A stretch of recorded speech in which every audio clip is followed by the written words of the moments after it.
السلام عليكم ورحمة الله.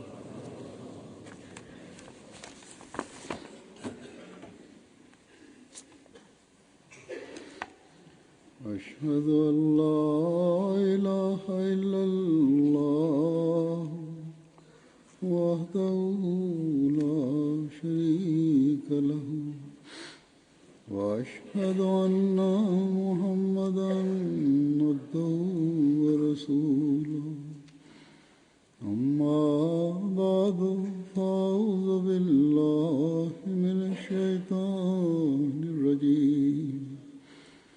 بسم الله الرحمن الرحيم. الحمد لله رب العالمين الرحمن الرحيم مالك يوم الدين. إياك نعبد وإياك نستعين.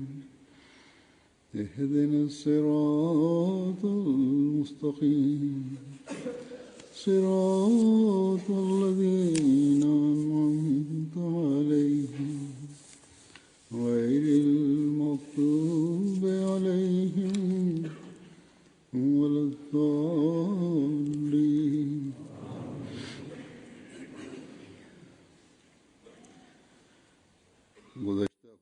കഴിഞ്ഞ ഖുതുബയിൽ ഞാൻ ഹസ്രത്ത് മസീഹെ മൗഊദ് അലൈഹിസ്സലാത്തു വസ്സലാമിന്റെ ഒരു ഉദ്ധരണി കേൾപ്പിച്ചിരുന്നു. അതിൽ അവിടുന്ന് പറഞ്ഞിരുന്നു, നിങ്ങൾ എന്റെ കാലഘട്ടത്തിൽ ജനിച്ചവർ സന്തോഷിക്കുക, സന്തോഷം കൊണ്ട് തുള്ളിച്ചാടുക. കാരണം അല്ലാഹു നിങ്ങളെ ഈ കാലഘട്ടത്തിൽ ജനിപ്പിച്ചുകൊണ്ട് മസീഹെ മഊദിന്റെ കാലഘട്ടം കാണാൻ സാധിച്ച ഭാഗ്യവാന്മാരിൽ ഉൾപ്പെടുന്നവരാക്കി തീർത്തിരിക്കുന്നു. ഈ കാലഘട്ടം പ്രതീക്ഷിച്ചുകൊണ്ട് എത്രയധികം സമൂഹങ്ങൾ ലോകത്ത് നിന്ന് കടന്നുപോയി. ആശയം ഇത് തന്നെയായിരുന്നു. അതിനെ ഞാൻ എന്റെ വാക്കുകളിൽ വിവരിക്കുകയാണ് ചെയ്തിട്ടുള്ളത്. നാം അഹ്മദികൾ തീർച്ചയായും ഹസ്രത്ത് മസീഹെ മൗഊദ് അലൈഹിസ്സലാത്തു വസ്സലാമിനെ വിശ്വസിച്ച ആ സൗഭാഗ്യവാന്മാരിൽ ഉൾപ്പെട്ടവരാണ്. അങ്ങനെ അള്ളാഹുവിന്റെ കൽപ്പനകൾ അനുസരിച്ച് പ്രവർത്തിക്കുന്നവരുടെ കൂട്ടത്തിൽ ഉൾപ്പെടുന്നവരായി മാറി. മസീഹെ മഊദിന്റെ കാലഘട്ടം ലഭിച്ചിട്ടും ബൈഅത്ത് ചെയ്യാൻ ഭാഗ്യം സിദ്ധിക്കാത്ത നിർഭാഗ്യവാന്മാരിൽ ഉൾപ്പെട്ടവരല്ല. എന്നല്ല, ചില നിർഭാഗ്യവാന്മാർ ഇത്തരത്തിലും ഉണ്ട്. അവർ എതിർപ്പിൽ മുൻപന്തിയിലാണ്. അങ്ങനെ അള്ളാഹുവിന്റെ സത്യാത്മാവിന്റെ മാർഗദർശനം നിഷേധിക്കപ്പെട്ട് വഴിതെറ്റി ചിന്നിച്ചിതറി കിടക്കുകയാണ്. ഈ കാര്യത്തിന് നാം അള്ളാഹുവിന് എത്ര തന്നെ നന്ദി രേഖപ്പെടുത്തിയാലും അത് കുറവായിരിക്കും. അവൻ നമ്മെ ശരിയായ മാർഗത്തിലേക്ക് മാർഗദർശനം നൽകി നമുക്ക് ജീവിതത്തിന്റെ വിവിധ അവസരങ്ങളിൽ ഉയർന്നുവരുന്ന പ്രശ്നങ്ങൾക്കും ചോദ്യങ്ങൾക്കും ശരിയായ ഇസ്ലാമിക അധ്യാപനങ്ങളുടെ അടിസ്ഥാനത്തിൽ പരിഹാരം താനയച്ച ഇമാമിലൂടെ നൽകുകയുണ്ടായി. ഹസ്രത്ത് മസീഹെ മൗഊദ് അലൈഹിസ്സലാത്തു വസ്സലാം തന്റെ ലിഖിതങ്ങളിലും പ്രസംഗങ്ങളിലും സദസ്സുകളിലും ചില കാര്യങ്ങൾ ഉദാഹരണ സഹിതം വിവരിക്കാറുണ്ടായിരുന്നു. ചിലത് നമുക്ക് സഹാബാക്കളുടെ റിവായത്തുകളിൽ നിന്ന് ലഭിക്കുന്നു. എന്നാൽ ഈ കാര്യത്തിൽ നമ്മുടെ മേൽ ഏറ്റവും വലിയ ഔദാര്യം ഹസ്രത്ത് മുസ്ലിം മൗഊദ് റളിയല്ലാഹു തആല അൻഹുവിന്റേതാണ്. അദ്ദേഹം തന്റെ ഖുതുബകളിലും പ്രസംഗങ്ങളിലും ഹസ്രത്ത് മസീഹെ മൗഊദ് അലൈഹിസ്സലാത്തു വസ്സലാം വിവരിച്ച കാര്യങ്ങൾ വിവരിക്കുകയുണ്ടായി. അത് പൊതുവിൽ ഹസ്രത്ത് മുസ്ലിം മൗഊദ് റളിയല്ലാഹു തആല അൻഹു സ്വയം കണ്ടതോ കേട്ടതോ അല്ലെങ്കിൽ അടുത്തുള്ള സഹാബാക്കൾ അദ്ദേഹത്തിന് പറഞ്ഞുകൊടുത്തതോ ആണ്.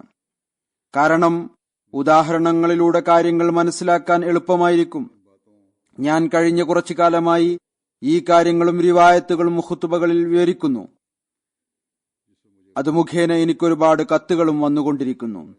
ഈ ഉദാഹരണങ്ങൾ അടങ്ങിയ സംഭവങ്ങളിലൂടെ ഞങ്ങൾക്ക് എളുപ്പത്തിൽ കാര്യങ്ങൾ മനസ്സിലാക്കാൻ സാധിച്ചു. ഏതായിരുന്നാലും ഇതുമായി ബന്ധപ്പെട്ട് തന്നെയാണ് ഇന്നത്തെ ഖുതുബയും. ഒരു ഖുതുബയിൽ ഹസ്രത്ത് മുസ്ലിം മഊദ് റളിയല്ലാഹു തആല അൻഹു ഈ വിഷയം വിവരിച്ചു. ഹർത്താലുകളും സ്ട്രൈക്കുകളും അനുവദനീയമാണോ അതോ അല്ലേ?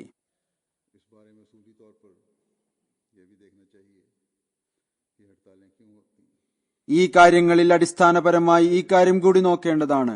ഹർത്താലുകൾ എന്തുകൊണ്ടാണ് ഉണ്ടാകുന്നത്?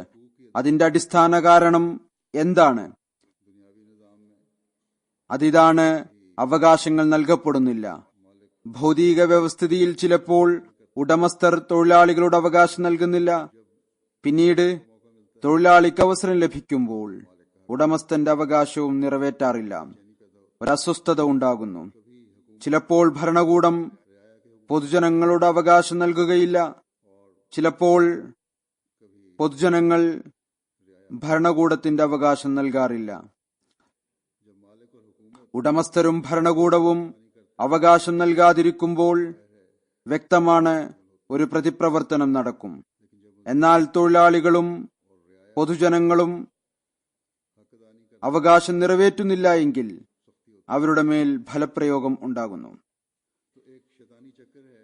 ഭൗതിക ജോലിയിലുള്ള ഒരു ശൈത്താനിക ചാക്രിക പ്രവർത്തനമാണ് ഇത്. അതിൽ മനുഷ്യൻ അകപ്പെട്ടിരിക്കുകയാണ്. അതുകൊണ്ട് ഇസ്ലാമിക അധ്യാപനം ഇതാണ്: നിങ്ങൾ പരസ്പരം അന്യരാകാതിരിക്കുക, മറിച്ച് പരസ്പരം സഹോദരന്മാരാണ് എന്ന് മനസ്സിലാക്കി തങ്ങളുടെ ഉത്തരവാദിത്വങ്ങൾ നിറവേറ്റാൻ പരിശ്രമിക്കുക. അങ്ങനെയാണ് എങ്കിൽ വ്യവസ്ഥിതി അത് ഭൗതിക വ്യവസ്ഥിതിയായിരുന്നാലും തകരാറാവുകയില്ല. ഇതാണ് ഇസ്ലാമിക അധ്യാപനങ്ങളുടെയും ഇസ്ലാമിക സംസ്കാരത്തിന്റെയും ചുരുക്കം. ഇത് കേവലം ഇസ്ലാമിക ഭരണകൂടവുമായി മാത്രം ബന്ധപ്പെട്ട ഒന്നല്ല, മറിച്ച് പൊതുവായ ഭൗതിക ഭരണകൂടത്തിലും നമ്മുടെ ഉത്തരവാദിത്വം നിറവേറ്റിക്കൊണ്ട് പ്രവർത്തിക്കേണ്ടതാണ്. അവകാശം നേടേണ്ട അവസരം വരുമ്പോൾ സ്ട്രൈക്കിന് പകരം, ഹർത്താലുകൾക്കു പകരം, നിയമലംഘന മാർഗങ്ങൾ ഉപയോഗിക്കുന്നതിന് പകരം അനുവദനീയമായ നിയമമാർഗങ്ങൾ അവലംബിക്കേണ്ടതാണ്. ഏതായിരുന്നാലും ഇതുമായി ബന്ധപ്പെട്ട് ഹസ്രത്ത് മുസ്ലിം മൗദ് റളിയല്ലാഹു തആല അൻഹു പറയുന്നു, സംസ്കാരവുമായി ബന്ധപ്പെട്ട ഇസ്ലാമിക ഭരണം അതിന്റെ അടിസ്ഥാനം സ്നേഹത്തിലും നീതിയിലുമാണ്. അതുകൊണ്ട് നിങ്ങളുടെ അവകാശം നേടുന്നതിനും നീതിയിലും സ്നേഹത്തിലും അധിഷ്ഠിതമായ മാർഗം അവലംബിക്കേണ്ടതാണ്. ഇത് കാരണം ആണ് ഹസ്രത്ത് മസീഹെ മൗദ് അലൈഹി സ്വലാത്തു വസ്സലാമിന്റെ കാലത്ത് എപ്പോഴെങ്കിലും സ്ട്രൈക്ക് ഉണ്ടായാൽ, ഏതെങ്കിലും അഹമ്മദി അതിൽ പങ്കെടുത്താൽ ഹസ്രത്ത് മസീഹെ മൗദ് അലൈഹി സ്വലാത്തു വസ്സലാം അയാൾക്ക് കഠിനമായ ശിക്ഷ നൽകുമായിരുന്നു. അയാളോട് നീരസം പ്രകടിപ്പിക്കുമായിരുന്നു. ഇന്ന് ഇസ്ലാമിക രാജ്യങ്ങളിൽ ഹർത്താലുകളും സ്ട്രൈക്കുകളും ബന്ധുകളും നടക്കുന്നുണ്ട്. അവിടെ ശൈത്താനിക ശക്തികൾ പ്രവർത്തിക്കുന്നുവെന്നല്ലാതെ പൊതുവിൽ പൊതുജനങ്ങൾക്കും ഭരണകൂടങ്ങൾക്കും ഇടയിൽ പരസ്പരം കടമകൾ നിറവേറ്റാത്തതു കാരണം അസ്വസ്ഥതകളാണ് ഉണ്ടായിക്കൊണ്ടിരിക്കുന്നത്. അഥവാ ഭരണകൂടം നീതിയിൽ അധിഷ്ഠിതമായ ഭരണമാണ് നടത്തുന്നത് എങ്കിൽ ശൈത്താനിക ശക്തികൾക്ക്, കുഴപ്പം ഉണ്ടാക്കുന്നവർക്ക് അല്ലെങ്കിൽ കുഴപ്പം ഉണ്ടാക്കുന്ന പുറത്തുനിന്നുള്ളവർക്ക് അവസരം ലഭിക്കുകയില്ല. കാരണം പൊതുജനങ്ങളോടുള്ള കടമകൾ നിറവേറ്റപ്പെടുന്നുണ്ട് എങ്കിൽ ഏതെങ്കിലും മൗലവിക്കോ ഏതെങ്കിലും കുഴപ്പക്കാരനോ ഏതെങ്കിലും പ്രശ്നമുണ്ടാക്കുന്നവനോ കലാപകാരിക്കോ ഇവരുടെയൊന്നും പിന്നിൽ ജനങ്ങൾ പോവുകയില്ല. അള്ളാഹു മുസ്ലിം ഭരണകൂടങ്ങൾക്ക്, പ്രത്യേകിച്ച് പാകിസ്ഥാന്, ഇവരുടെ ഭരണകൂടത്തിന് ബുദ്ധി നൽകുമാറാകട്ടെ. അവർ തങ്ങളുടെ പ്രജകളോടുള്ള കടമ നിറവേറ്റുന്നവരായി തീരട്ടെ. അതുപോലെ ഓരോ അഹമ്മദിയും ദുആയോടൊപ്പം അഥവാ എവിടെയെങ്കിലും നിർബന്ധപൂർവം പങ്കെടുപ്പിക്കുന്നുണ്ട് എങ്കിൽ പോലും നിർബന്ധിതാവസ്ഥയിൽ ആരും തന്നെ സമ്പത്തിന് നഷ്ടം വരുന്ന, ഭരണകൂടത്തിന്റെ ധനത്തിന് നഷ്ടം വരുന്ന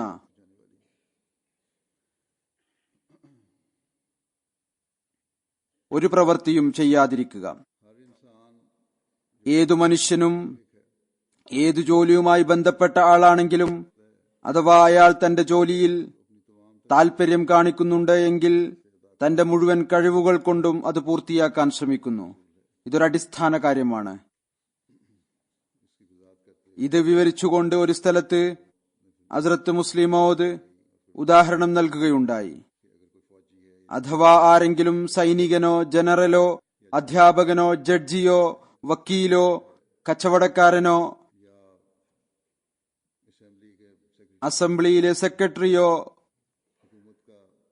സ്പീക്കറോ ഭരണകൂടത്തിന്റെ മന്ത്രിയോ ആരായിരുന്നാലും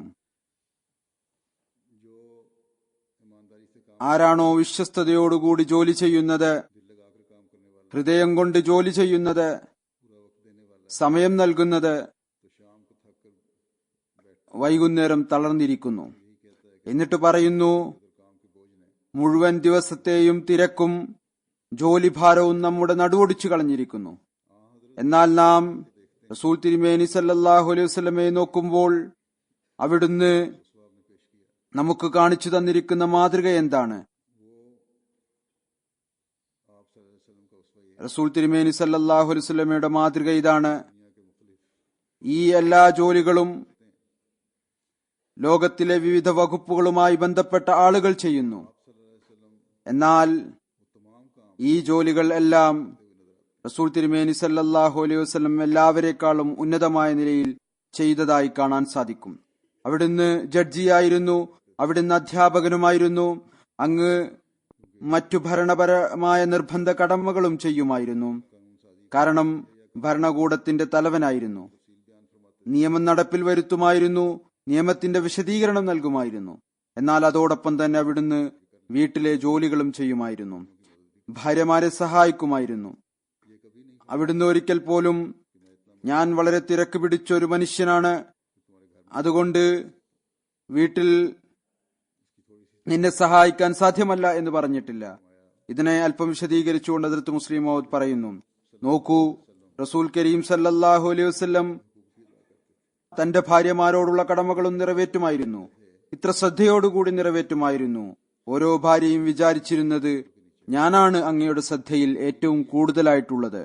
അതുപോലെ ഭാര്യയും ഒന്നല്ല, മറിച്ച് അങ്ങേക്ക് 9 ഭാര്യമാരുണ്ടായിരുന്നു. 9 ഭാര്യമാർ ഉണ്ടായിരുന്നിട്ടും ഒരു ഭാര്യ പോലും എന്നിലേക്ക് ശ്രദ്ധിക്കുന്നില്ല എന്ന വിധത്തിൽ ചിന്തിച്ചിരുന്നില്ല. അസർ നമസ്കാരത്തിനു ശേഷം റസൂൽ കരീം സല്ലല്ലാഹു അലൈഹി വസല്ലമയുടെ രീതിയായിരുന്നു എല്ലാ ഭാര്യമാരുടെയും വീട്ടിൽ ഒന്ന് കറങ്ങി വരുമായിരുന്നു. അവരോട് അവരുടെ ആവശ്യങ്ങൾ ചോദിക്കുമായിരുന്നു. ചിലപ്പോൾ വീട്ടിലെ ജോലികളിൽ അവിടുന്ന് അവരെ സഹായിക്കുകയും ചെയ്യുമായിരുന്നു. ഇപ്പോൾ വിവരിച്ച ഈ ജോലികൾ കൂടാതെയും അങ്ങേക്ക് ഒരുപാട് ജോലികൾ ഉണ്ടായിരുന്നു. ഇതുകൂടാതെയും അനേകം ജോലികൾ റസൂൽ കരീം സല്ലല്ലാഹു അലൈഹി വസല്ലം ചെയ്യുമായിരുന്നു. അങ്ങയുടെ ജീവിതത്തിലെ ഒരു നിമിഷം പോലും വെറുതെ ഇരിക്കുന്നതായിട്ടുണ്ടായിട്ടില്ല. എന്നാൽ അവിടുന്നും ആ രാജ്യത്ത് തന്നെയാണ് വസിച്ചത്. ഏതൊന്നിനെ കുറിച്ചാണോ അത് മലേറിയയുടെ രോഗത്തിന്റെ രാജ്യമാണ് എന്ന് പറയപ്പെടുന്നത്. കാരണം ഏഷ്യയിലെയും ആഫ്രിക്കയിലെയും ഒരുപാട് രാജ്യങ്ങളിലെ ആളുകൾ തങ്ങളുടെ അലസതയുടെ കാരണം, ജോലി ചെയ്യാതിരിക്കാനുള്ള കാരണം ആ പ്രദേശത്ത് താമസിക്കുന്നതിന് പറയുന്നു. മലേറിയയുടെ പ്രദേശമാണിത്, ഒരുപാട് അലസതകളുണ്ടാകും, രോഗമുണ്ടാകും. അതുകൊണ്ടാണ് അവിടുന്ന് ഈ ഉദാഹരണം നൽകിയത്. റസൂൽ തിരുമേനി സല്ലല്ലാഹു അലൈഹി വസല്ലം ഈ ജോലിയെല്ലാം ചെയ്യുമായിരുന്നു, വീട്ടിലെ ജോലിയും ചെയ്യുമായിരുന്നു. അദ്ദേഹവും അതേ പ്രദേശത്ത് തന്നെയാണ് താമസിച്ചിരുന്നത്, എവിടെയാണോ മലേറിയ ഉള്ളത്. അതുകൊണ്ട് ഏഷ്യയിലെയും ആഫ്രിക്കയിലെയും ആളുകൾ ചില ഒഴിവുകൾ പറയുന്നു. ഞങ്ങളുടെ അലസതയ്ക്ക് ഇതാണ് കാരണം, ജോലി ചെയ്യാതിരിക്കാനുള്ള കാരണം ഇതാണ്. ഈ രോഗം റസൂൽ കരീം സല്ലല്ലാഹു അലൈഹി വസല്ലം വസിച്ചിരുന്ന സ്ഥലങ്ങളിലും ഉണ്ടായിരുന്നു. പിന്നീട് ഹദ്റത്ത് മുസ്ലിം മൗദ് പറയുന്നു, ഹദ്റത്ത് മസീഹ് മൗദ് അലൈഹി സ്വലാത്തു വസ്സലാമിനെ ഞങ്ങൾ കണ്ടിട്ടുണ്ട്. അദ്ദേഹം റസൂൽ തിരുമേനി സല്ലല്ലാഹു അലൈഹി വസല്ലമയുടെ പ്രതിബിംബം ആയിരുന്നു. ഹദ്റത്ത് മുസ്ലിം മൗദ് റളിയല്ലാഹു തആല അൻഹു പറയുന്നു, എനിക്ക് ഓർമ്മയുണ്ട്, ഹദ്റത്ത് മസീഹ് മൗദ് അലൈഹി സ്വലാത്തു വസ്സലാമിന്റെ ജോലിയുടെ അവസ്ഥ ഇതായിരുന്നു. ഞങ്ങൾ ഉറങ്ങുമ്പോൾ അങ്ങയെ ജോലി ചെയ്തുകൊണ്ടിരിക്കുന്നതായി കാണുമായിരുന്നു. കണ്ണു തുറക്കുമ്പോഴും അവിടുന്ന് ജോലി ചെയ്തുകൊണ്ടിരിക്കുകയായിരിക്കും. ഇത്രയധികം അധ്വാനവും പ്രയത്നവും ഉണ്ടായിട്ടും ഏതെല്ലാം സഹോദരന്മാരാണോ അങ്ങയുടെ ഗ്രന്ഥങ്ങളുടെ പ്രൂഫ് നോക്കുന്നതിൽ പങ്കാളികളായിക്കൊണ്ടിരുന്നത്, അവിടുന്ന് അവരുടെ ജോലിയെ ഇത്രമാത്രം വിലമതിക്കുമായിരുന്നു. അഥവാ ഇശായുടെ സമയത്തും അവർ വിളിച്ചാൽ, ഹുസൂർ, ഞാൻ പ്രൂഫ് കൊണ്ടുവന്നിരിക്കുന്നു എന്ന് പറഞ്ഞാൽ അവിടുന്ന് കട്ടിൽ നിന്ന് എഴുന്നേറ്റ് വാതിൽ വരെ ചെല്ലുകയും വഴിയിൽ വെച്ച് ജസാക്കല്ല, താങ്കൾ ഒരുപാട് ബുദ്ധിമുട്ടി എന്ന് പല പ്രാവശ്യം പറയുകയും ചെയ്യും. എന്നാൽ ആ ജോലി, അതായത് പ്രൂഫ് റീഡിംഗ് എടുക്കുന്നവർ ചെയ്യുന്ന ജോലി, അവിടുന്ന് സ്വയം ചെയ്യുന്ന ജോലിയെ അപേക്ഷിച്ച് നോക്കുകയാണെങ്കിൽ ഒന്നും തന്നെ ആയിരുന്നില്ല. ചുരുക്കത്തിൽ ഇത്രയധികം ജോലി ചെയ്യുന്ന ശീലം ഹസ്രത്ത് മസീഹ് മൗഊദ് അലൈഹി സ്വലാത്തു വസ്സലാമിൽ ഞങ്ങൾ കണ്ടിട്ടുണ്ട്. അത് കണ്ട് ഞങ്ങൾക്ക് അത്ഭുതം തോന്നുമായിരുന്നു. രോഗം കാരണം ചിലപ്പോൾ അങ്ങേക്ക് ഉലാത്തേണ്ടതായി വരുമായിരുന്നു. എന്നാൽ ആ അവസ്ഥയിലും അവിടുന്ന് ജോലി ചെയ്തുകൊണ്ടിരിക്കുമായിരുന്നു. നടക്കാൻ വേണ്ടി പോകുമ്പോൾ വഴിയിൽ ഏതെങ്കിലും മസ്അലകളെക്കുറിച്ച് പറയും, ചോദ്യങ്ങൾക്കുള്ള മറുപടി നൽകും.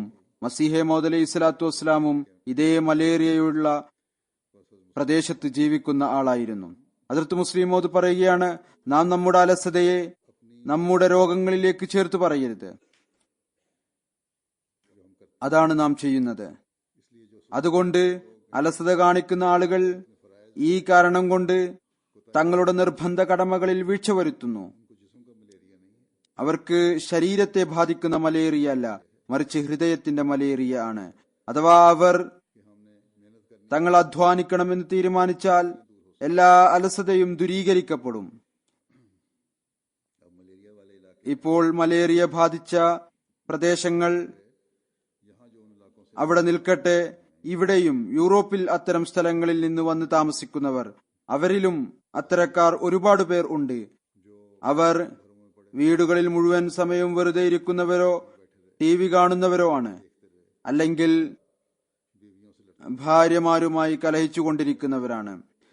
അല്ലെങ്കിൽ കുട്ടികളോട് ഈ വിധത്തിൽ പെരുമാറുന്നു. കുട്ടികളും വളരെയധികം പ്രയാസം അനുഭവിക്കുന്നു. ഇതൊന്നും രോഗമല്ല. കാരണം ഇതായിരിക്കും രോഗിയാണ്. ഇത് രോഗമല്ല, മറിച്ച് അലസതയും മടിയുമാണ്. കാരണം ഇവിടെ ഒരു ചിന്തയുടെയും ആവശ്യമില്ല. ജീവിത ചിലവിന്റെ ഒരു ചിന്തയും വേണ്ട. കാരണം ഏതെങ്കിലും കാരണം പറഞ്ഞ് ചിലവിനുള്ള അലവൻസ് ലഭിക്കുന്നു. അതുകൊണ്ട് ജോലി ചെയ്യുന്നില്ല. ഈ അലസതയും മടിയും ഇവിടെ താമസിക്കുന്നവർ ഇല്ലായ്മ ചെയ്യേണ്ടതാണ്. പിന്നീട് ഇസ്ലാമിൽ സ്ത്രീകളുടെ അവകാശം സുരക്ഷിതമാക്കി വെക്കുന്നതിന് വിവിധ മാർഗങ്ങളുണ്ട്. അതിൽ ഒന്ന് ഇതാണ്, അതായത്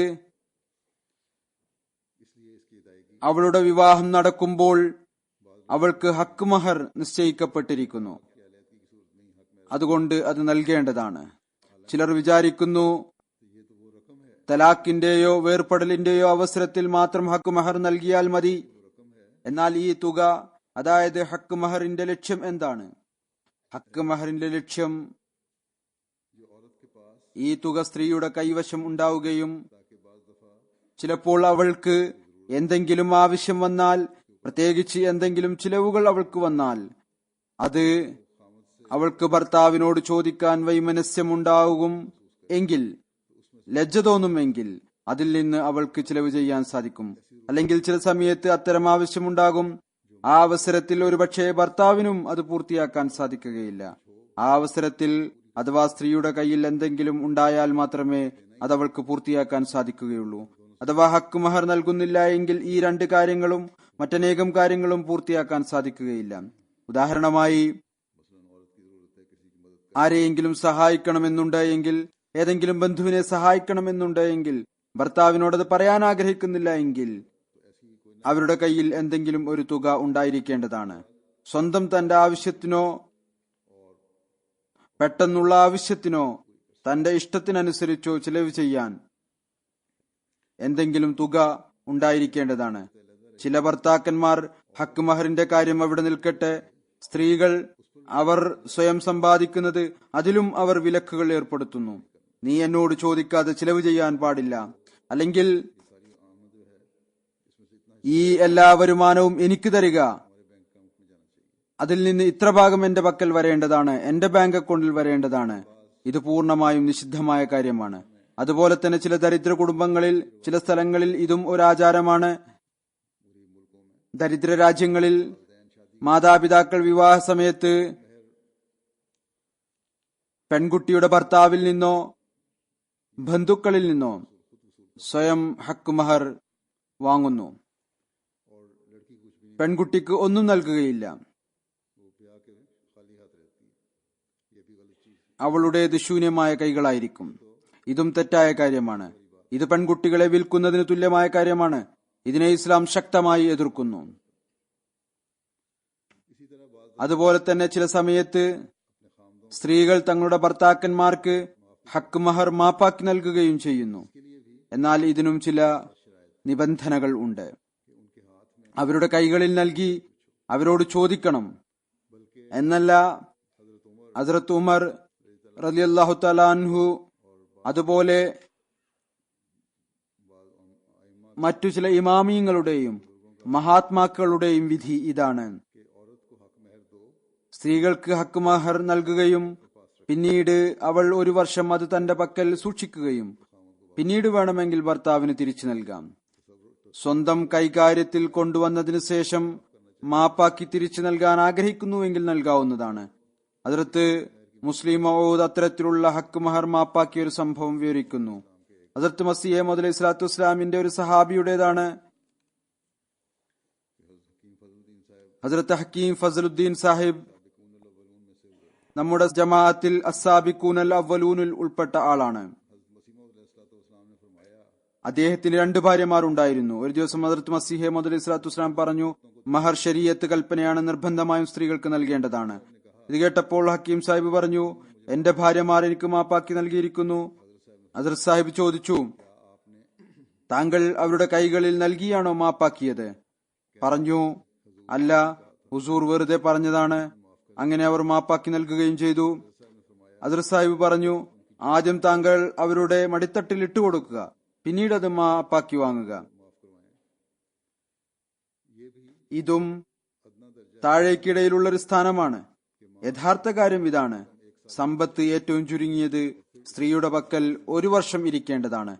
പിന്നീട് ഈ കാലത്തിന് ശേഷം അവർ മാപ്പാക്കി നൽകുന്നുവെങ്കിൽ ശരി. അങ്ങനെ 2 ഭാര്യമാരാണ് ഉണ്ടായിരുന്നത്. മഹർ 500 രൂപയായിരുന്നു.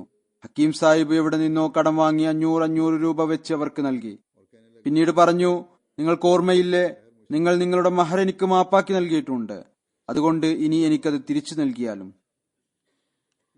ഇത് കേട്ട് അവർ പറഞ്ഞു, ആ സമയത്ത് ഞങ്ങൾക്ക് എന്ത് അറിയാം താങ്കൾ ഇത് നൽകും എന്ന്, അതുകൊണ്ടാണ് മാപ്പാക്കി നൽകി എന്ന് പറഞ്ഞത്. ഇനി ഞങ്ങൾ അത് തിരിച്ചു നൽകുകയില്ല. ഇപ്പോൾ അത് ഞങ്ങളുടെ കൈവശം വന്നു ചേർന്നിരിക്കുന്നു. ഹക്കീം സാഹിബ് വന്ന് ഈ സംഭവം ഹദ്റത്ത് മസീഹ് മൗഊദ് അലൈഹി സ്വലാത്തു വസ്സലാമിന് കേൾപ്പിച്ചപ്പോൾ ഞാൻ രൂപ എനിക്ക് തിരിച്ചു കിട്ടുമെന്ന ചിന്തയിൽ 1000 രൂപ കടം വാങ്ങി 2 ഭാര്യമാർക്കും മഹർ നൽകി. എന്നാൽ പണം വാങ്ങി അവർ മാപ്പ് നൽകുന്നതല്ല എന്ന് പറഞ്ഞു. ഹദ്റത്ത് സാഹിബ് ഇത് കേട്ട് വളരെയധികം ചിരിച്ചു. പറഞ്ഞു, ഇതാണ് ശരിയായ കാര്യം. ആദ്യം സ്ത്രീകൾക്ക് മഹർ നൽകുകയും കുറച്ചു കാലത്തിന് ശേഷം അഥവാ അവർ മാപ്പാക്കി നൽകുകയാണ് എങ്കിൽ നൽകട്ടെ. അല്ലാതെ നൽകാതെ മാപ്പാക്കുന്നത് സൗജന്യമായി മാപ്പാക്കുന്ന കാര്യമാണ്. ഒരു ബുദ്ധിമുട്ടും സഹിക്കാതെ തന്റെ ഔദാര്യം കാണിക്കലാണ്.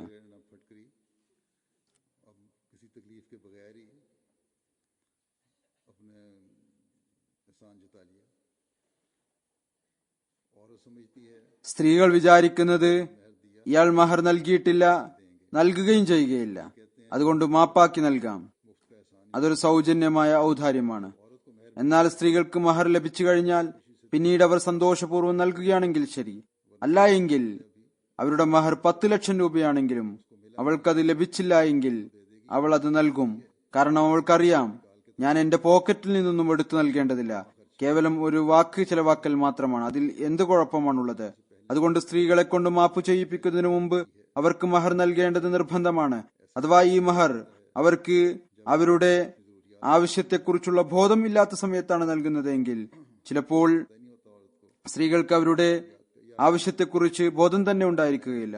അല്ലെങ്കിൽ മാതാപിതാക്കൾ അവരിൽ നിന്ന് വാങ്ങാൻ ആഗ്രഹിച്ചാൽ ഇതും അനുവദനീയമല്ല. അതായത് ഞാൻ ഉദാഹരണം നൽകിയതുപോലെ ചിലർ തങ്ങളുടെ പെൺമക്കളുടെ മഹർ സ്വയം വാങ്ങുന്നു. ഇതും നിഷിദ്ധമാണ്. ഇത് അവകാശമില്ലാത്ത ധനം ഭക്ഷിക്കലാണ്. ഇതൊരു വിധത്തിലും അനുവദനീയമല്ലാത്തതാണ്. മറ്റൊന്ന് സക്കാത്താണ്. സക്കാത്തും ഫർളുകളിൽ ഉൾപ്പെട്ടതാണ്. സക്കാത്തിന്റെ നിബന്ധനകൾ ബാധകമായിട്ടുള്ള ഓരോരുത്തർക്കും സക്കാത്ത് ബാധകമാണ്. എന്നാൽ അത്തരം മഹാത്മാക്കളുമുണ്ട്. അവർ എത്ര തന്നെ ധനം ഉണ്ടെങ്കിലും എത്ര തന്നെ വരുമാനം ഉണ്ടെങ്കിലും അത് അല്ലാഹുവിന്റെ മാർഗത്തിൽ ചിലവഴിക്കുന്നു. അത്തരം ഒരു മഹാത്മാവിന്റെ കഥ ഹദ്റത്ത് മുസ്ലിം മൗദ് വിവരിക്കുന്നു. ഇതിൽ യാതൊരു സംശയവുമില്ല. ലോകത്ത് ചിലർ ഉണ്ട്, അവരെ അല്ലാഹു ജനങ്ങൾക്ക് മാതൃക എന്ന നിലയിലാണ് സൃഷ്ടിച്ചിരിക്കുന്നത്. ഹദ്റത്ത് മുസ്ലിം മൗദ് പറയുന്നു, ഞാൻ സ്വയം ഹദ്റത്ത് മസീഹ് മൗഊദ് അലൈഹി സ്വലാത്തു വസ്സലാമിൽ നിന്ന് കേട്ടിട്ടുണ്ട്. ഏതോ ഒരാൾ ഒരു മഹാത്മാവിനോട് ചോദിച്ചു,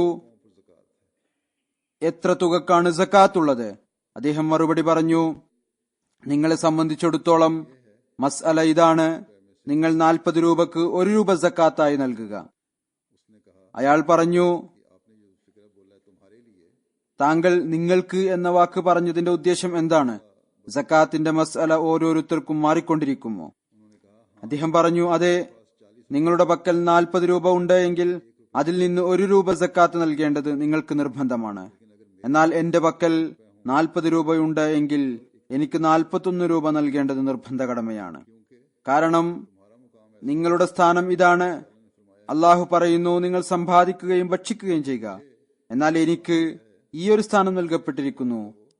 എന്റെ ചെലവുകൾക്ക് അവൻ സ്വയം കാര്യനിർവാഹകൻ ആണ്. അഥവാ വിഡ്ഢിത്തം കൊണ്ട് ഞാൻ 40 രൂപ സമ്പാദിക്കുകയാണെങ്കിൽ ഞാൻ ആ 40 രൂപയും നൽകും, 1 രൂപ പിഴയും നൽകും. ഇതാണ് മഹാത്മാക്കളുടെ അവസ്ഥ. ചില ആളുകളുടെ നിർബന്ധ കടമയാണ് അവർ ദീനിലേക്ക് തന്നെ ശ്രദ്ധിച്ചുകൊണ്ടിരിക്കുക. അള്ളാഹു അവരെ ഈ ജോലിക്ക് വേണ്ടിയാണ് സൃഷ്ടിച്ചിരിക്കുന്നത്. എന്നാൽ മറ്റുള്ളവർ, ലോകത്ത് ജീവിക്കുന്ന മറ്റുള്ളവർ, അവർ ഭൗതികത തീർച്ചയായും സമ്പാദിക്കുക, പിന്നീട് തങ്ങളുടെ സമ്പത്തിന്റെയും സമയത്തിന്റെയും ഒരു ഭാഗം ഇബാദത്തിന്റെയും ദീനിന്റെയും മാർഗത്തിൽ ചിലവഴിക്കുകയും ചെയ്യുക, സമയം നൽകുകയും ചെയ്യുക, ഇസ്തിഗ്ഫാർ ചെയ്യുകയും ദുആ ചെയ്തുകൊണ്ടിരിക്കുകയും ചെയ്യുക. അള്ളാഹു നൽകിയിരിക്കുന്ന ബഹുമാനവും സമ്പത്തും പ്രസിദ്ധിയും ഇത് അള്ളാഹുവിന്റെ ഭാഗത്തു നിന്നുള്ളൊരു ഔദാര്യമാണ്. ഈ ഔദാര്യത്തിനുള്ള നന്ദി ഈ വിധത്തിലാണ്. ഇതിൽ നിന്ന് മറ്റുള്ളവരുടെയും കാര്യം ഒപ്പം പരിഗണിക്കുക.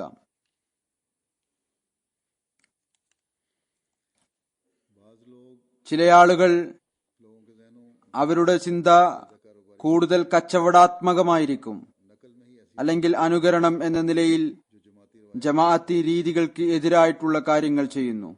അതല്ല എങ്കിൽ ഇസ്ലാമിക അധ്യാപനങ്ങളോട് യോജിക്കാത്തതായിരിക്കും. അത്തരം ആളുകൾ ഭാരവാഹികളിലും കാണപ്പെടുന്നു. ചില സമയത്ത് പ്രാദേശിക അഞ്ചുമനുകളും അത്തരം തീരുമാനങ്ങൾ കൈക്കൊള്ളുന്നു. കാദിയാനിൽ ഒരിക്കൽ പ്രാദേശിക അഞ്ചുമൻ ഒരു ഫോറം പ്രസിദ്ധീകരിച്ച് സഹോദരങ്ങൾക്ക് വിൽക്കാൻ തുടങ്ങി. ഒരണക്ക് 4 പൈസയാണ് ഒരണ. റിപ്പോർട്ട് ഫോറം പോലുള്ള എന്തോ ഒന്നായിരുന്നു എന്ന് തോന്നുന്നു. ഇന്നും ചിലർ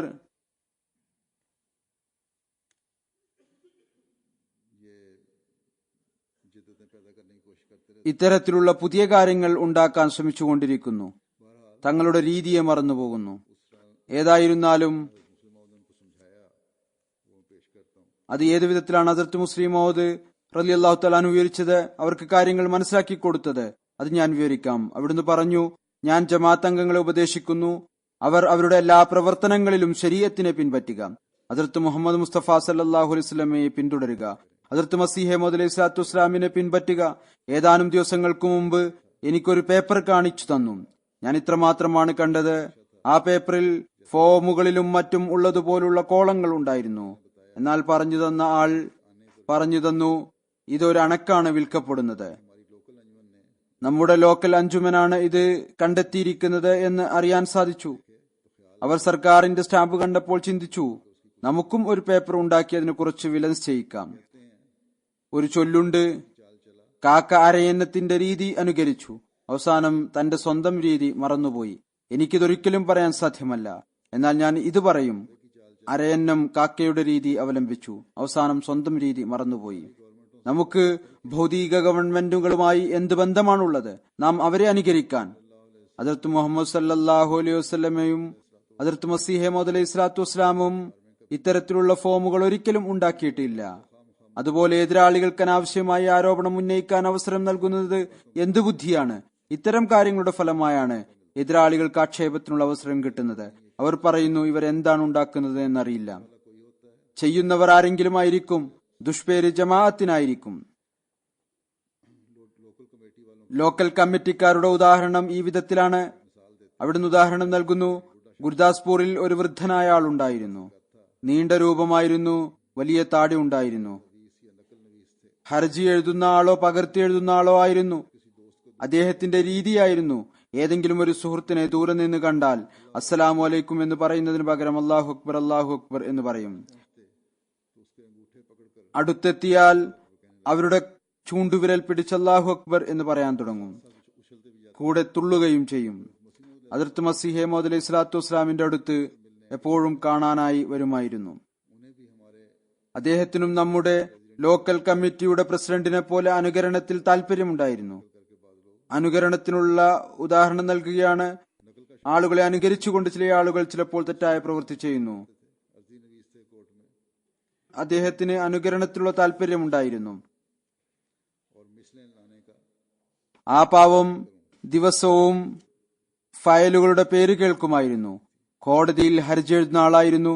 അതുകൊണ്ട് അദ്ദേഹം ആഗ്രഹിച്ചിരുന്നു താൻ മജിസ്ട്രേറ്റ് ആകണമെന്ന്. അങ്ങനെ ഫയലുകൾ കൊണ്ടുവരാൻ കൽപ്പനകൾ നൽകണം.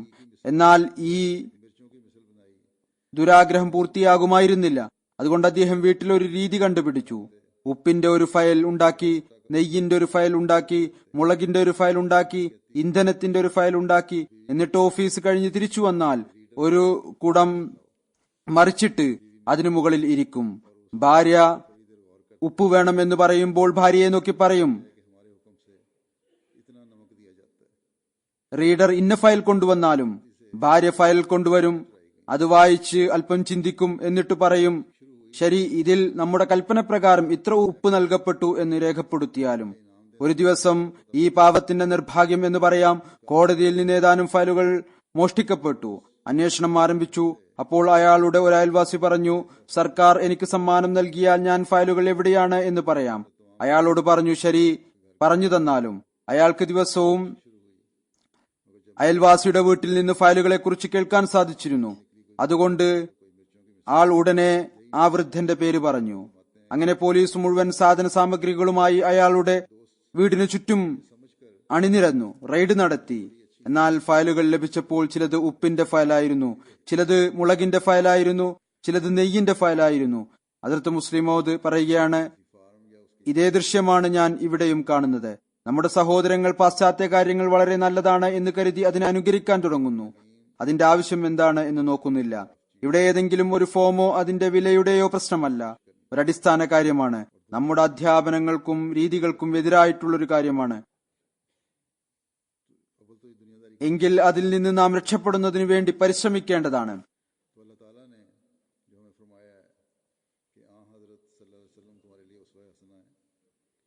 ഭൗതികതയെ അഥവാ നാം അനുകരിക്കണമെന്നുണ്ട് എങ്കിൽ ഒന്നാമതായി ഭൗതികതയുടെ അനുകരണം പാടില്ല. ഇനി ഏതെങ്കിലും കാര്യത്തിൽ അനുകരണം നടത്തണമെങ്കിൽ അള്ളാഹു പറഞ്ഞിരിക്കുന്നു, റസൂൽ തിരുമേനി സല്ലല്ലാഹു അലൈഹി വസല്ലം നിങ്ങൾക്കായി ഉത്തമ മാതൃകയാണ്, അങ്ങേയാണ് അനുകരിക്കേണ്ടത്. അല്ലെങ്കിൽ ഈ കാലഘട്ടത്തിൽ അള്ളാഹു നമ്മുടെ മുമ്പിൽ ഉണ്ടാക്കിയ മാതൃക ഹദ്റത്ത് മസീഹ് മൗഊദ് അലൈഹി സ്വലാത്തു വസ്സലാം അവിടുന്ന് തന്റെ യജമാനിൽ നിന്ന് പഠിക്കുകയും നമുക്ക് പറഞ്ഞു തരികയും ചെയ്തു. അതനുസരിച്ച് നാം നടക്കേണ്ടതാണ്. ഹദ്റത്ത് മുസ്ലിം മൗഊദ് തന്റെ ഒരു സംഭവം വിവരിക്കുന്നു.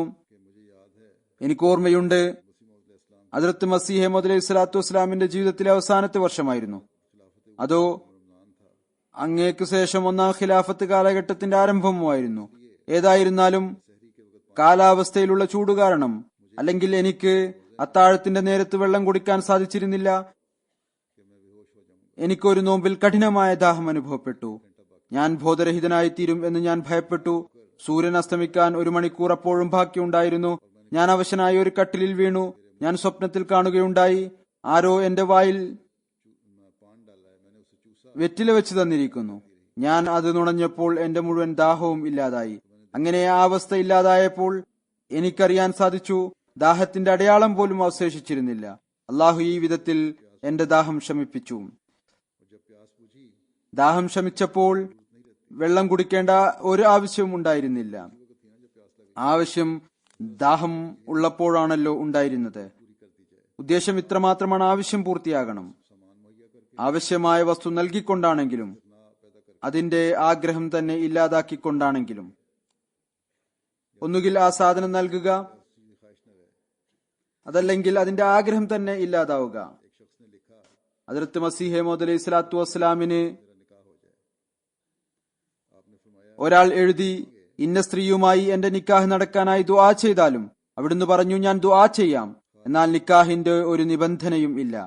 നിക്കാഹ് നടക്കുകയോ അവരോട് വെറുപ്പുണ്ടാവുകയോ ചെയ്യാം. അവിടുന്ന് ദുആ ചെയ്തു. ഏതാനും ദിവസങ്ങൾക്ക് ശേഷം അയാൾ എഴുതി, എന്റെ ഹൃദയത്തിൽ അവരോട് വെറുപ്പുണ്ടായിരിക്കുന്നു. ഹദ്റത്ത് മുസ്ലിം മൗഊദ് റളിയല്ലാഹു തആല അൻഹു പറയുകയാണ്, ഇതുപോലെ എനിക്കും ഒരാൾ ഇപ്രകാരം എഴുതുകയുണ്ടായി. ഞാനും ഹദ്റത്ത് മസീഹ് മൗഊദ് അലൈഹി സ്വലാത്തു വസ്സലാമിന്റെ സുന്നത്ത് അനുസരിച്ച് അയാൾക്ക് ഇതേ മറുപടി നൽകി. അയാൾ പിന്നീട് എന്നെ അറിയിച്ചു, അയാളുടെ ഹൃദയത്തിൽ നിന്ന് അവരെക്കുറിച്ചുള്ള ചിന്ത പോയിക്കൊണ്ടിരുന്നു. അള്ളാഹു രണ്ട് രൂപത്തിലും സഹായിക്കുന്നു. യഥാർത്ഥ കാര്യം ഇതാണ്, ഒന്നുകിൽ ഏതു കാര്യത്തെയാണോ ആഗ്രഹിക്കുന്നത് ആ ആഗ്രഹം പൂർത്തിയാവുക, അല്ലെങ്കിൽ ആ ആഗ്രഹം തന്നെ ഹൃദയത്തിൽ നിന്ന് ഇല്ലാതാവുക. ഈ കാര്യം എപ്പോഴും ഓർക്കേണ്ടതാണ്. ഈ വിധത്തിൽ അള്ളാഹുവിനോട് എപ്പോഴും ദുആ ചെയ്യേണ്ടതാണ്. യഥാർത്ഥ കാര്യം അള്ളാഹുവിന്റെ തൃപ്തിയും അവന്റെ തീരുമാനത്തിനും പ്രാധാന്യം നൽകിക്കൊണ്ട് ദുആ ചെയ്യുക. എപ്പോഴും ചിലർ കത്തുകൾ എഴുതുന്നു, എന്റെ അടുത്തും കത്തുകൾ വരുന്നു, ഇന്ന സ്ഥലത്ത് വിവാഹം ചെയ്യണം, ഇന്ന ആളുമായിട്ട് നടക്കണം. ദുആ ചെയ്താലും കൂടെ ശ്രമിക്കുകയും ചെയ്താലും അവരുടെ മാതാപിതാക്കളോടും പറഞ്ഞാലും നിസാമിനോടും പറഞ്ഞാലും അല്ല എങ്കിൽ അവസാനിക്കും എല്ലാം, ഞാനും മരിക്കും, രണ്ടാമത്തെ കക്ഷിയും മരിച്ചു പോകും. ഇതെല്ലാം അനാവശ്യവും നിരർത്ഥകവുമായിട്ടുള്ള കാര്യങ്ങളാണ്. വിവാഹത്തിന്റെ യഥാർത്ഥ ഉദ്ദേശം ഹൃദയത്തിന്റെ സമാധാനവും തലമുറകളുടെ നിലനിൽപ്പും ആണ്. അള്ളാഹുവിനോട് അവന്റെ അനുഗ്രഹം തേടേണ്ടതാണ്. അഥവാ അള്ളാഹുവിന്റെ പക്കൽ നല്ലതാണ് എങ്കിൽ നടക്കട്ടെ, അല്ല എങ്കിൽ ഹൃദയത്തിൽ നിന്നില്ലാതായി തീരട്ടെ, അവസാനിച്ചു പോകട്ടെ. ഈ ഭൗതിക സ്നേഹം ഇത് താൽക്കാലിക സ്നേഹമാണ്. ഭൗതിക സ്നേഹവും അള്ളാഹുവിന്റെ സ്നേഹത്തിനു വേണ്ടിയാണ് ചോദിക്കേണ്ടത്. പിന്നീട് ഇങ്ങനെയാണ് എങ്കിൽ ഭൗതിക സ്നേഹവും നന്മയായി തീരും, എല്ലായ്പ്പോഴും ഹൃദയത്തിൽ ശാന്തിക്കും സമാധാനത്തിനും കാരണമായി തീരും.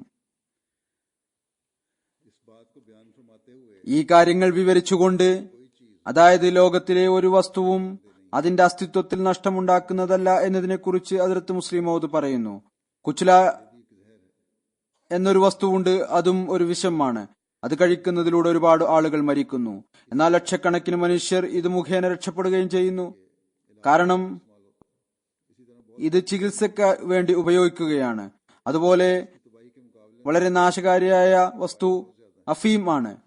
എന്നാൽ അതിന്റെ നാശത്തെക്കാൾ കൂടുതൽ അതിന്റെ പ്രയോജനം വളരെ അധികമാണ്. മസീഹ് സ്വല്ലല്ലാഹു അലൈഹി വസല്ലം പറയുമായിരുന്നു, വൈദ്യന്മാരുടെ വാക്കുകളാണ്, വൈദ്യത്തിന്റെ പകുതി മരുന്നുകളിൽ അതിൽ അഫൂം ഉപയോഗിക്കപ്പെടുന്നു. ഇതിന് എത്രമാത്രം പ്രയോജനം ഉണ്ട് അനുമാനിക്കാൻ പ്രയാസമാണ്. മനുഷ്യൻ അസ്വസ്ഥതയും പ്രയാസവും ഉണ്ടാകുമ്പോൾ, മനുഷ്യന്റെ ഉറക്കം നഷ്ടപ്പെടുമ്പോൾ, മനുഷ്യൻ വേദന കൊണ്ട് അവശനായി ആത്മഹത്യ ചെയ്യാൻ തയ്യാറാകുമ്പോൾ അയാൾക്ക് മോർഫിയയുടെ ഇഞ്ചക്ഷൻ നൽകുന്നു. ഇത് മുഖേന അയാൾക്ക് പെട്ടെന്ന് ശമനം ലഭിക്കുന്നു. ലോകത്തൊരു വസ്തുവും അതിന്റെ അസ്തിത്വത്തിൽ നഷ്ടം വരുത്തുന്നതായില്ല. നഷ്ടം വരുത്തുന്ന കാര്യം കേവലം അതിന്റെ തെറ്റായ ഉപയോഗം മാത്രമാണ്. അത് മനുഷ്യന്റെ സ്വന്തം അലസതയുടെയും വീഴ്ചയുടെയും ഫലമായിരിക്കും. അതുകൊണ്ടാണ് ഹസ്രത്ത് ഇബ്രാഹിം അലൈഹിസ്സലാം രോഗത്തെ തന്നിലേക്കും ഷിഫായെ അള്ളാഹുവിലേക്കും കൂട്ടിച്ചേർത്ത് പറഞ്ഞത്.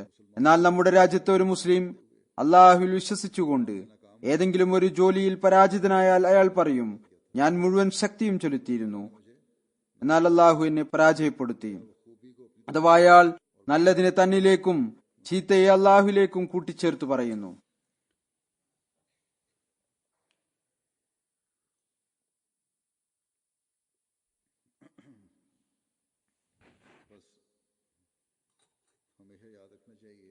എപ്പോഴും ഓർക്കേണ്ടതാണ്, യഥാർത്ഥ വിശ്വാസിയുടെ പ്രവൃത്തി ഏതെങ്കിലും ഒരു ജോലിയുടെ നല്ല ഫലം ഉണ്ടായാൽ അൽഹംദുലില്ല എന്ന് പറയുകയും അള്ളാഹു എന്നെ വിജയിപ്പിച്ചു എന്ന് പറയുകയും ചെയ്യുക എന്നതാണ്.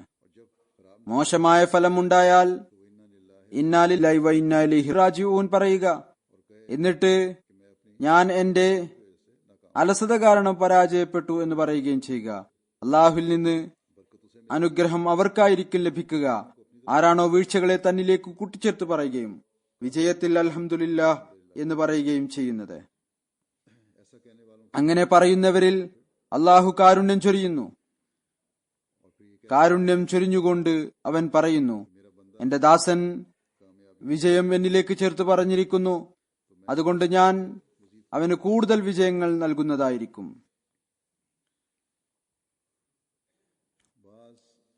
ചില സാധാരണ കാര്യങ്ങൾ വലിയ ഫലങ്ങൾ ഉണ്ടാക്കുന്നതായിരിക്കും. ഈ കാര്യം വിവരിച്ചുകൊണ്ട് ഹദ്റത്ത് മുസ്ലിം മൗഊദ് തന്റെ ഒരു ഖുതുബയിൽ പറഞ്ഞു, ഹദ്റത്ത് മസീഹ് മൗഊദ് അലൈഹി സ്വലാത്തു വസ്സലാമിൽ നിന്ന് ഞാൻ കേട്ടിട്ടുണ്ട്, അവിടുന്ന് ഏതോ ഒരു സ്ത്രീയുടെ കഥ വിവരിക്കുമായിരുന്നു. ആ സ്ത്രീക്ക് ഒരേ ഒരു ആൺകുട്ടിയാണ് ഉണ്ടായിരുന്നത്.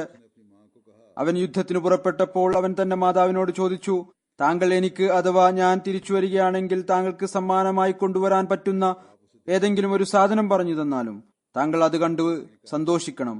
മാതാവ് പറഞ്ഞു, അഥവാ നീ സുരക്ഷിതനായി തിരിച്ചു വരികയാണെങ്കിൽ അത് തന്നെ എന്നെ സംബന്ധിച്ചിടത്തോളം സന്തോഷത്തിന് കാരണമാണ്. മകൻ ശാഠ്യം പിടിച്ചു, താങ്കൾ എന്തെങ്കിലും ഒരു സാധനം പറയണം എന്ന് പറഞ്ഞു. മാതാവ് പറഞ്ഞു, ശരി, നീ എനിക്ക് എന്തെങ്കിലും കൊണ്ടുവരാൻ ആഗ്രഹിക്കുന്നുണ്ട് എങ്കിൽ റൊട്ടിയുടെ കരിഞ്ഞ കഷ്ണം എത്രത്തോളം കൊണ്ടുവരാൻ സാധിക്കുമോ കൊണ്ടുവരിക, അതായിരിക്കും എനിക്ക് ഏറ്റവും സന്തോഷം ഉണ്ടാക്കുക. അവൻ അത് വളരെ നിസ്സാരമായ ഒരു കാര്യമാണ് എന്ന് മനസ്സിലാക്കി പറഞ്ഞു, മറ്റെന്തെങ്കിലും പറഞ്ഞാലും. എന്നാൽ മാതാവ് പറഞ്ഞു, ഇതായിരിക്കും എന്നെ ഏറ്റവും കൂടുതൽ സന്തോഷിപ്പിക്കുക.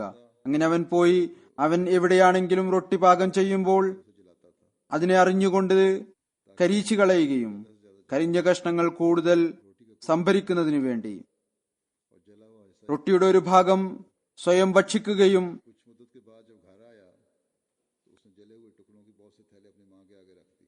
കരിഞ്ഞ ഭാഗം ഒരു സഞ്ചിയിൽ ഇട്ടുകൊണ്ടിരിക്കുകയും ചെയ്യും. കുറച്ചു കാലത്തിനു ശേഷം വീട്ടിൽ വന്നപ്പോൾ അവൻ കരിഞ്ഞ റൊട്ടികളുടെ ഒരുപാട് സഞ്ചികൾ തന്റെ മാതാവിന്റെ മുന്നിൽ വെച്ചു. അവർ അത് കണ്ട് വളരെയധികം സന്തോഷിച്ചു. അവൻ പറഞ്ഞു, അമ്മ, ഞാൻ താങ്കൾ പറഞ്ഞതനുസരിച്ച് പ്രവർത്തിച്ചു, എന്നാൽ എനിക്കൊരു കാര്യം എന്താണ് എന്ന് ഇതുവരെ പിടികിട്ടിയിട്ടില്ല. മാതാവ് പറഞ്ഞു, നീ പോയപ്പോൾ അത് പറഞ്ഞു തരുന്നത് ശരിയായിരുന്നില്ല, എന്നാൽ ഇപ്പോൾ പറഞ്ഞു തരാം. അതിതാണ്, മനുഷ്യന് ഒരുപാട് രോഗങ്ങൾ പകുതി വേവായ ഭക്ഷണങ്ങൾ കഴിക്കുന്നത് കൊണ്ടാണ് ഉണ്ടാകുന്നത്. ഞാൻ കരിഞ്ഞ കഷ്ണങ്ങൾ കൊണ്ടുവരാൻ നിന്നോട് പറഞ്ഞത്, നീ ഈ കഷ്ണങ്ങൾക്ക് വേണ്ടി അത്തരം റൊട്ടി പാകം ചെയ്യും, അത് കരിഞ്ഞു പോവുകയും ചെയ്യും.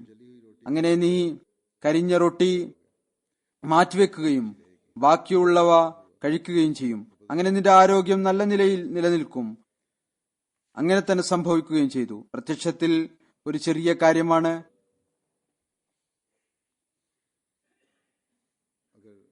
അഥവാ മാതാവ് നേരിട്ട് കുട്ടിയോട് പറയുകയാണെങ്കിൽ റൊട്ടി നല്ലവണ്ണം പാകം ചെയ്ത് കഴിക്കണം, അപ്പോൾ കുട്ടിക്ക് പറയാൻ സാധിക്കുമായിരുന്നു, ഞാനൊരു വിഡ്ഢിയല്ല, ഞാനൊരു യുവാവാണ്, ഞാൻ എങ്ങനെയാണ് വേവിക്കാത്ത റൊട്ടി കഴിക്കുക?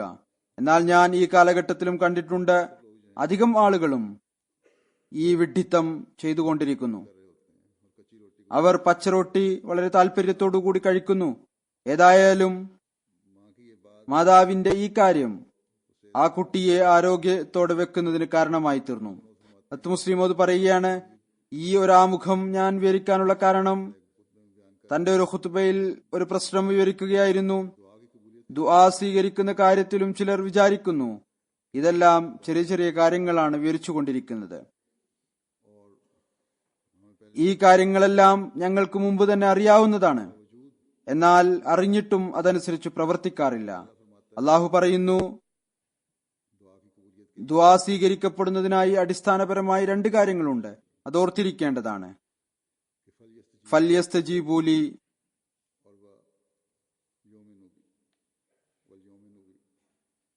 വൽയുഅ്മിനു ബി, എന്റെ വാക്കുകൾ കേൾക്കുകയും എന്നെ വിശ്വസിക്കുകയും ചെയ്യുക.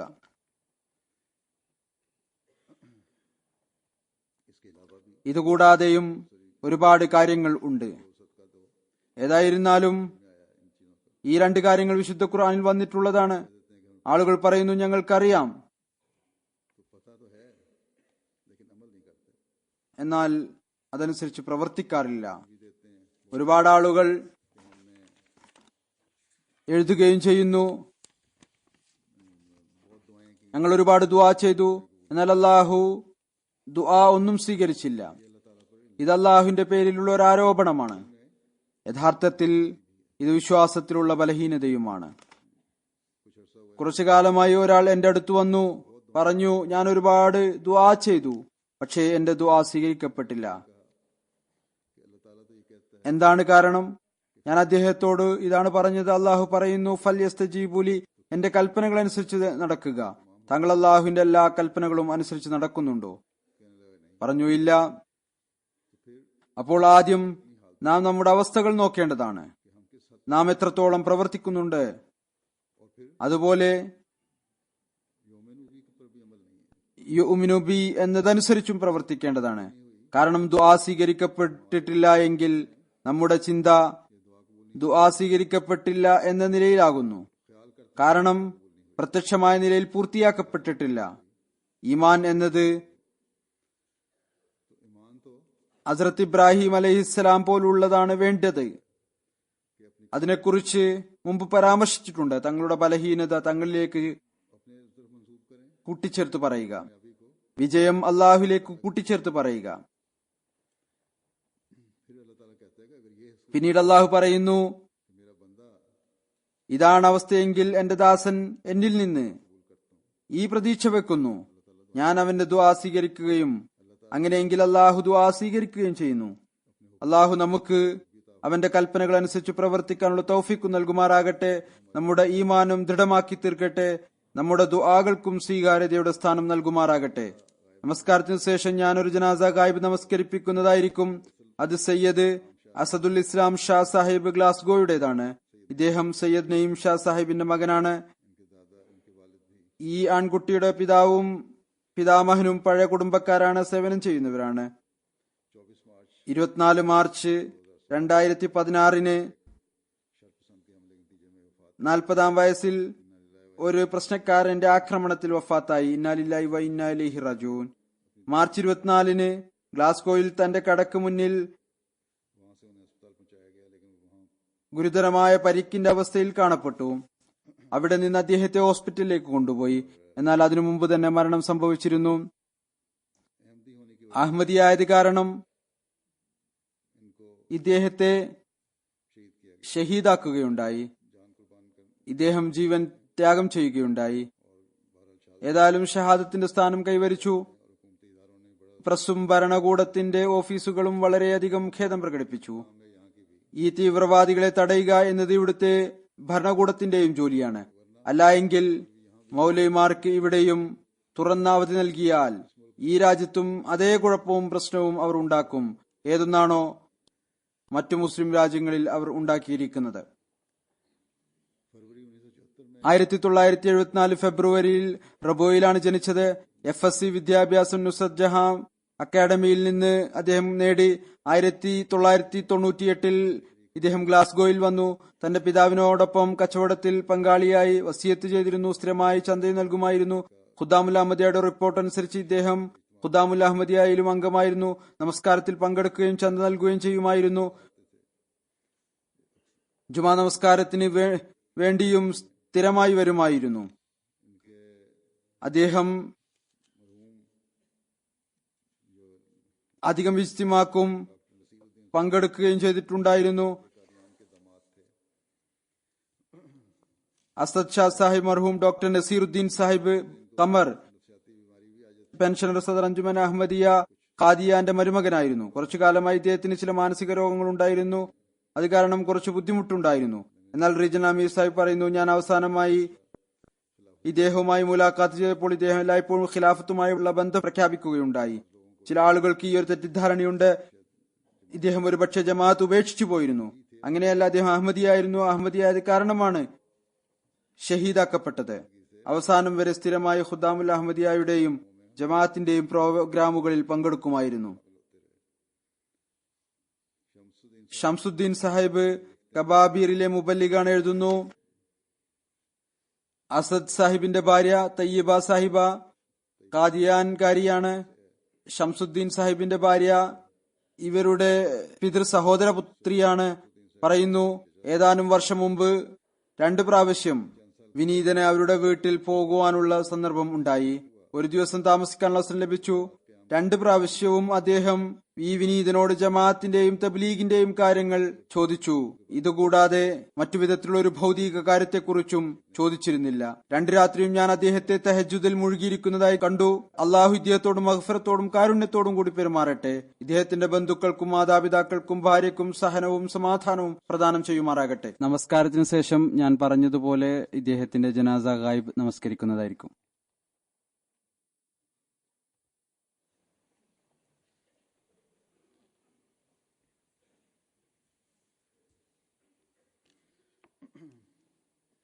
الحمد لله نحمده ونستعينه ونستغفره ونؤمن به ونتوكل عليه ونعوذ بالله من شرور أنفسنا ومن سيئات أعمالنا من يهده الله فلا مضل له ومن يضلل فلا هادي له ونشهد أن لا إله إلا الله ونشهد أن محمدا عبده ورسوله عباد الله رحمكم الله إن الله يأمر بالعدل والإحسان وإيتاء ذي القربى وينهى عن الفحشاء والمنكر والبغي يعظكم لعلكم تذكرون اذكروا الله يذكركم وادعوه يستجب لكم ولذكر الله أكبر.